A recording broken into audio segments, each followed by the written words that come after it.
The San Andreas Fault just did something terrifying that shocked the whole world. Imagine an earthquake of magnitude 8 striking in the middle of the night, tearing away the ground beneath your feet and unleashing a tsunami of destruction beyond anything you've ever seen. The San Andreas Fault is a ticking time bomb that has a potential to harm California at any time. And in today's video, we'll look at the horrific reality of what could happen if the San Andreas Fault eventually breaks away. But before we get into the video further, make sure to subscribe to our channel and hit the like button. The San Andreas Fault.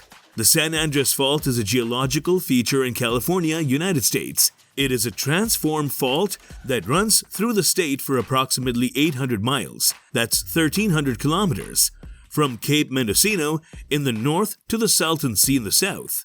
The rift separates the Pacific Plate from the North American Plate, two of the Earth's major tectonic plates. The San Andreas Fault is famous for its frequent and strong earthquakes induced by plate movement. The fault features a complicated network of branches and fractures that can cause earthquakes of varying magnitudes and intensities. The San Andreas Fault has been linked to some of California's most deadly earthquakes, including the 1906 San Francisco earthquake. The movement of the plates along the fault is not continuous, but rather occurs in short bursts that release a huge amount of energy. Earthquakes are bursts of movement that can cause substantial damage and loss of life. The San Andreas Fault has an average slip rate of 33 to 37 millimeters per year, which means the two plates are moving past one another at nearly an inch each year. The San Andreas Fault is a prominent aspect of California's topography, with effects on the state's history, culture, and economics. Despite the risk of earthquakes, millions of people live and work along the fault, and scientists are still studying its behavior in order to better understand and plan for future seismic activity. Predictions. An entirely new warning has been issued, stating that the southern part of the fault looks like it's locked, loaded, and ready to go, but the reiteration of the seismic threat that Californians face will not.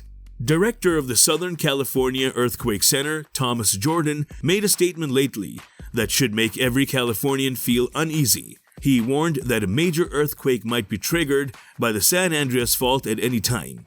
What could possibly drive this famous seismologist to make such alarming claims? The southern San Andreas Fault zone has not had significant stress relief since 1857. This is a reality that cannot be denied. When describing the boundary between the Pacific and North American tectonic plates, it is helpful to think of the San Andreas as only one of the numerous fault lines.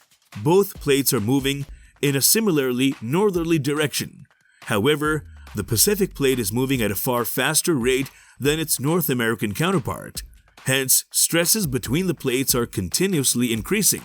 San Francisco saw a 7.8 magnitude earthquake in 1906, and Northern California experienced a 6.9 magnitude earthquake in 1989. Both of these things happened in the Golden State. The 1994 Northridge catastrophe was linked to a neighboring but different fault system. Therefore, it is assumed that a similar event is coming along the San Andreas Fault in the southern portion of the state, and that given the amount of stress that may actually have built, it will be the big one. As we move forward in the video, please subscribe to our channel and click the bell icon for more updates. How big is big? Is it possible that the destruction seen in the movie San Andreas might truly happen? And how bad do you think this potential earthquake might be if it were to occur? For the most part, the answers to these questions will satisfy Californians. There is a 9.0 magnitude earthquake in the film, and it was caused by the San Andreas Fault. While this magnitude of earthquake does occur on occasion elsewhere, it is more common in regions where one tectonic plate is pushing beneath another, such as Chile and Japan. California's tectonic activity is unlike anywhere else in the United States. At present, two plates are sliding past one another. Therefore, the largest earthquake that might occur along the San Andreas Fault system is predicted to be no larger than 8.0, with a 7% chance that it will occur in Southern California in the next 30 years, and a 75% likelihood that it will be a 7.0 or smaller.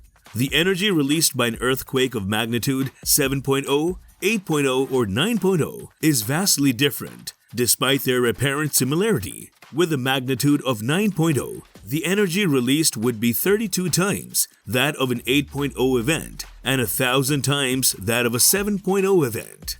If the earthquake is magnitude 7 or 8, destruction is guaranteed.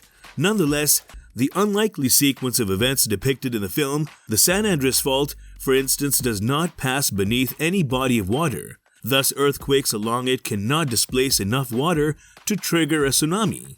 The creation of a massive chasm is also something out of the realm of fantasy, when the tectonic plates are sliding relative to one another rather than away from one another. Some of the stress in the central 1857 and northern 1906 parts of the fault has been relieved by strong earthquakes that happened not too long ago, but there hasn't been a major earthquake in the Los Angeles area in over 300 years. If there was an earthquake here, it would do a lot of damage to the Palm Springs, Indio metro area and other cities in California's San Bernardino, Riverside, and Imperial counties. It's hard to even describe how bad this kind of earthquake would be, especially for older buildings and those built near the coast, on loose gravel, or where the water table is high. Also, could fiber optic cables tell when the next volcano will erupt in Iceland? But the fact that there hasn't been a big earthquake in the Los Angeles area in the 16 years since the study came out shows how hard it is to predict these things. In later USGS reports, the risk of future events has also been predicted in different ways. The risk seems to be high, but it's hard to say when it will happen. To make things even more complicated, the San Andreas Fault produces intermediate depth earthquakes, which means that the hypocenter is between 70 and 300 km deep. Most large earthquakes around the world tend to be shallower. These earthquakes at a depth between shallow and deep are harder to study and understand than shallow earthquakes. So it's impossible to know when an earthquake will happen on the San Andreas Fault, but it's possible that one will happen soon. What can be done? Well, we can't really stop earthquakes from happening, but we can learn to live with them. Japan and Chile are two places where strict building codes have saved lives. Buildings in places where earthquakes are common should be carefully planned and built to withstand shaking. Some parts of the earth are just not good for earthquake resilience, so you should stay away from them. Still, it is much harder and more expensive to strengthen buildings that are already there, and progress is slow. Simply put, California is not ready for a big earthquake, and it may not be that long before one happens.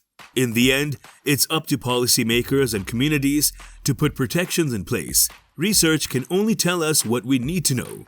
Our knowledge of the San Andreas Fault and the ways that faults like this cause earthquakes aren't perfect, but it's gotten a lot better over the years. We hope that this knowledge will lead to good policies that will save lives and keep damage to a minimum when the next big earthquake comes. Thank you for watching this video. If you enjoyed this video, please give it a thumbs up and share it with your friends and family. And if you haven't already, subscribe to our channel for additional information on major geological events.